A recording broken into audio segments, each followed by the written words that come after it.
84వ సంకీర్తన 4వ వచనము నుండి 7వ వచనం వరకు మనం చదువుకుందాం. కోరహు కుమారులు రచించినటువంటి ఈ యొక్క సంకీర్తనలో, నీ మందిరమునందు నివసించు వారు ఆశీర్వదించబడిన వారు నిత్యము నిన్ను స్తుతించెదరు.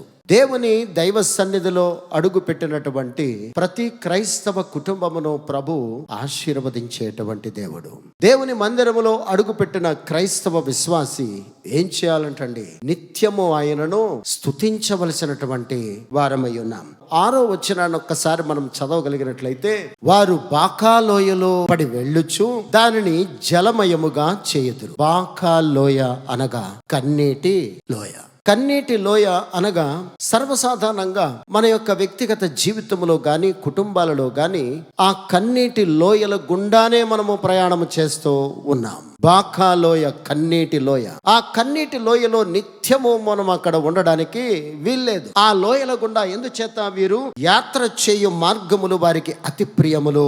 క్రైస్తవ విశ్వాసి ఈ భూలోకములో యాత్రికులమును ప్రయాణము చేసేటువంటి వారము. మన యొక్క యాత్రలో, మన యొక్క క్రైస్తవ విశ్వాస ప్రయాణములో మనకేమున్నాయంటండి? అనేక రకాలైనటువంటి బాకాలోయలు మనం ఎదుర్కొంటూ ఉంటాం. కన్నీటి లోయలు, శ్రమల గుండా, కష్టాల గుండా, బాధల గుండా, ఆర్థిక సమస్యల గుండా, కుటుంబములో శోధనల గుండా, వ్యక్తిగత జీవితాల్లో బలహీనతల గుండా, అనేకమైనటువంటి వేదన కలిగినటువంటి పరిస్థితుల గుండా, ఆ బాకాలోయల గుండా మనము మన ప్రయాణాన్ని కొనసాగిస్తూ ఉంటాం. కానీ ఆ బాకాలోయల గుండా వెళుతూ ఉన్నటువంటి మన జీవితాలను ఆ కన్నీటి లోయల్లో అక్కడే మనము నిలిచి ఉండడానికి వీల్లేదు. తుచా తప్పగా దాని గుండా మనము ముందుకు సాగవలసినటువంటి వారమై ఉన్నాం. ఎందుచేతనంటే గడిచిన కాలాన్ని మనం ఒక్కసారి ఆలోచన చేస్తే, గడిచిన దినాల్లో అనేకమైనటువంటి బాకాలోయలు మన యొక్క వ్యక్తిగత కుటుంబ జీవితాల్లో మనం అనుభవించాం. కానీ ఆ యాత్రలో, ఆ ప్రయాణములో, క్రైస్తవ విశ్వాసి జీవితంలో, ఈ లోకములో మనం చేయించినటువంటి యాత్రలో ఆ బాకాలోయలు, ఆ కన్నీటి లోయల గుండా మనము ఏమైపోయామంటండి? తుచా తప్పగా మనం బయటకు ప్రభు నడిపించారు. ఏం పడుతుందంటండి? తొలకరి వాన దానిని దీవెనలతో కప్పును.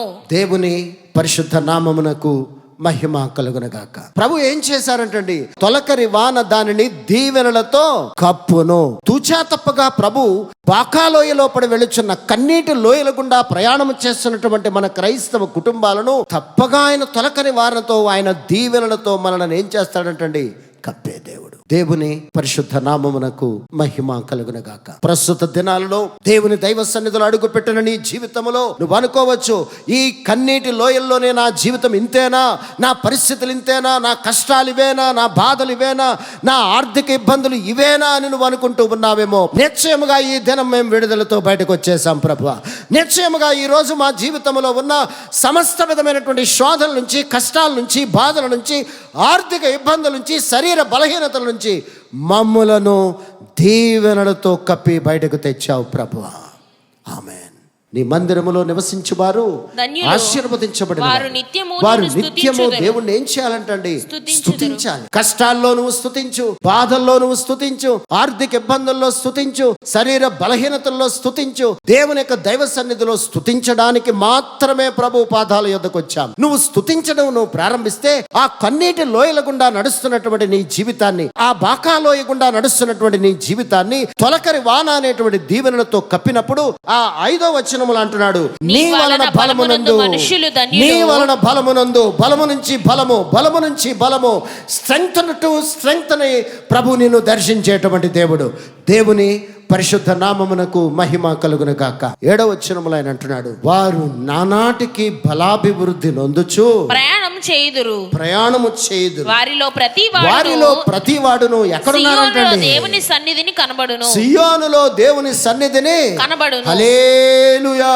ఈ లోకములో మనము యాత్రికులము, ప్రయాణికులమై ఉన్నాం.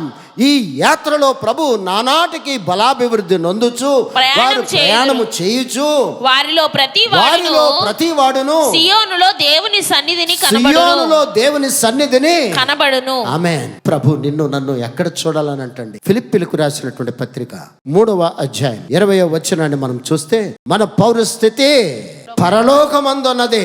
అక్కడ నుండి ప్రభువైన యేసుక్రీస్తు అను రక్షకుని నిమిత్తము అక్కడ నుండి మన ప్రభు అయిన యేసు క్రీస్తు అను రక్షకుని నిమిత్తము కనిపెట్టుకొని ఉన్నాము. ఆమేన్. ప్రియ క్రైస్తవ సంఘమా, క్రైస్తవుడిగా నిన్ను నన్ను ఈ లోకములో నుంచి నిన్ను నన్ను రక్షించుకున్నటువంటి ప్రభువు మన పౌరస్థితి ఎక్కడ ఉందంటండి? కోరహు కుమారులు రచించినటువంటి సంకీర్తన 84వ సంకీర్తన 7వ వచనంలో మనం చదివాం. సియోనులో దేవుని సన్నిధిని వారు కనబడుదురు. మన పౌరస్థితి పరలోకమందు ఉన్నది. ఆమేన్. ఈరోజు దేని కొరకు ఈ భూలోకములో మనం ప్రయాసపడుతూ ఉన్నాం? సియోనులో దేవుని సన్నిధిని కనిపించేటువంటి ఒక ఆశీర్వాదకరమైనటువంటి జీవితాన్ని ఈ భూలోకములోనూ ప్రభు నిన్ను నన్ను ఆ కన్నీటి లోయల గుండా నుంచి నడిపించినప్పటికీ ప్రభు ఒక దీవెనకరమైనటువంటి వానతో నిన్ను నన్ను కప్పుతూ ఆశీర్వదిస్తూ బయటికి తెస్తూ ఒక దినాన్న నా పౌరస్థితి పరలోకమందు ఉన్నది గనక ఆ సియోనులో ప్రభు పాదాల యొద్ద ప్రభు సన్నిధిలో కనిపించేటువంటి దైవ జీవితాన్ని ప్రభు మనకు అనుగ్రహించారు. కొలస్సీలకు రాసినటువంటి పత్రిక 3వ అధ్యాయం 1 నుండి 3 వచనాలు మనం చదువుకుందాం. మీరు క్రీస్తుతో కూడా లేపబడిన వారైతే పైనున్న వాటినే వెతకండి. పైనున్న వాటి మీదనే గాని భూ సంబంధమైన వాటి మీద మనస్సు పెట్టుకొనకుడి.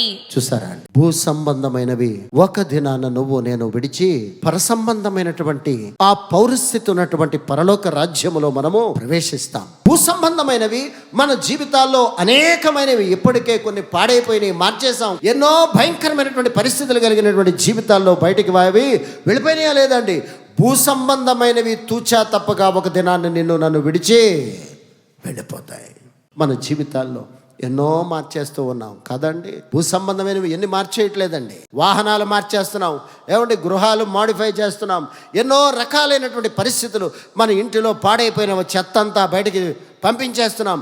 అనేకమైనవి మన జీవితాల్లో భూ సంబంధమైనవి మనల్ని విడిచి వెళ్ళిపోతున్నాయా లేదండి? అందుచేతనే పౌలు ఈ పరలోక సంబంధమైనటువంటి జీవితం కొరకు దేవుని దైవ సన్నిధిలో అడుగుపెట్టిన బిడ్డలు ఆశీర్వదించబడితే, దేవుని దైవ సన్నిధిలో అడుగుపెట్టిన బిడ్డలు ప్రభువును స్తుతించేటువంటి వారైతే ఆ కన్నీటి లోయల గుండా వారి ప్రయాణము కొనసాగిస్తూ ఉన్నప్పుడు తొలకరి వాన అనేటువంటి దీవెనలతో ప్రభు మనలను కప్పినప్పుడు బలము నుంచి అధిక బలమును ప్రభు మనకు అనుగ్రహించి ఆయన దినదినము బలాభివృద్ధి నొందుచు సియోనులో దేవుని సన్నిధిని కనిపించేటువంటి దైవ జీవితాన్ని ప్రభు మనకిస్తే ఈ భూ సంబంధమైనవి ఏది ఏమైనా ఒక రోజు మనం విడిచి వెళ్ళిపోవలసినటువంటి వారమై ఉన్నాం. అందుచేతనే మనం ప్రార్థన చేస్తూ ఉంటాం, నీ రాజ్యము వచ్చును గాక. ప్రభు యొక్క రాజ్యం ఎక్కడుందంటండి?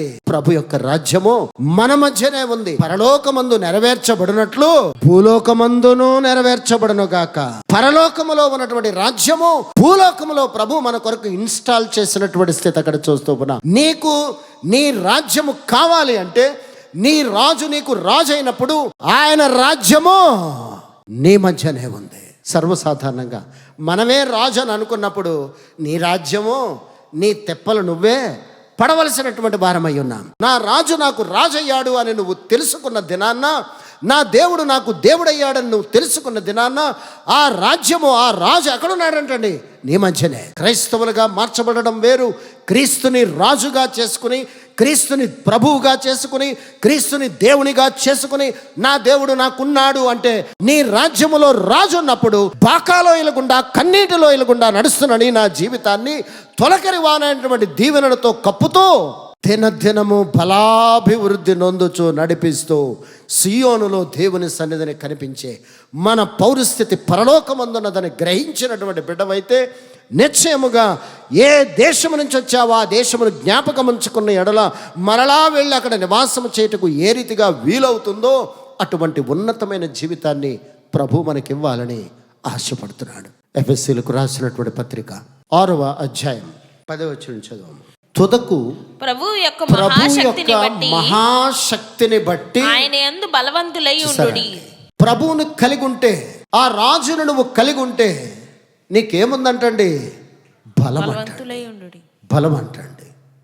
ప్రియ క్రైస్తవ బిడ్డారా, కొంతమంది అంటూ ఉంటారు, నాకు ఫలానా వాళ్ళు తోడున్నంతకాలం నాకు బలమేనండి అంటారు. పరిశుద్ధుడైనటువంటి పౌలు అంటున్నాడు, ప్రభువును నువ్వు సొంత రక్షకుడుగా, సొంత ప్రభువుగా, దేవునిగా, రాజుగా నువ్వు ఎప్పుడైతే చేసుకున్నావో ఆయన కింగ్డమ్ ఎక్కడికి వచ్చిందంటండి? మన మధ్యకు. నీ గృహంలోనికి, నీ వ్యక్తిగత జీవితంలోనికి ఆయన పరలోక రాజ్యం, ఆయన కింగ్డమ్ ఎప్పుడైతే మన మధ్యకు వచ్చిందో ఆయనను బట్టి మనకంటండి బలాభివృద్ధి, బలమును పొందండి, బలవంతులై ఉండండి. ఈరోజు మనం అనుకుంటూ ఉంటాం ధనం ఉంటే బలం వస్తుందండి, లేదా ఆరోగ్యం ఉంటే బలవంతులు మనం అనుకుంటూ ఉంటాం. ప్రియ క్రైస్తవ సంఘం, క్రీస్తు లేకుండా తలపోటును కూడా నువ్వు జయించలేవండి. ఎప్పుడైతే క్రీస్తుని బట్టి నువ్వు బలవంతుడవుతావో అపవాది యొక్క తంత్రాలు, ఈ ఆకాశ మండలమందు ఉన్నటువంటి దురాత్మల సమూహాలను నువ్వు జయించుటకు శక్తిమంతుడిగా ప్రభు మార్చేటువంటి దేవుడు. దేవుని పరిశుద్ధ నామమునకు మహిమ కలుగును గాక. ప్రియ క్రైస్తవ సంఘమ, ప్రభు సముఖానికి వచ్చిన మన జీవితాల్లో క్రీస్తుని నువ్వు కలిగి, క్రీస్తే నీకు నాకు రాజుగా, ప్రభువుగా, దేవునిగా నువ్వు ఎప్పుడైతే తెచ్చుకుంటావో ఆ కింగ్డమ్ అనేది మన మధ్యనే, ఆయన రాజ్యం అనేది నీ రాజ్యము వచ్చునుగాక.